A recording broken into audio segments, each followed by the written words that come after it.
श्रियकान्ताय कल्याणनिधये निधयेतिनाम् श्रीवेङ्कटनिवासाय श्रीनिवासाय मङ्गलम्।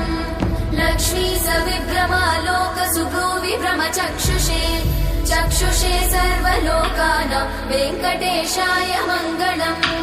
श्रीवेङ्कटाद्रिशृङ्गाग्रमङ्गलाभरणाङ्गये मङ्गलानां निवासाय श्रीनिवासाय मङ्गलम्।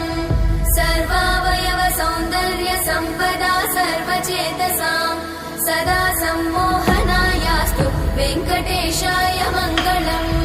नित्याय निरवध्याय सत्यानन्दचिदात्मने सर्वान्तरात्मने श्रीमद् वेङ्कटेशाय मङ्गलम्। स्वतः सर्वविदे सर्वशक्तये सर्वशेषिने सुलभाय सुशीलाय वेङ्कटेशाय मङ्गलम्।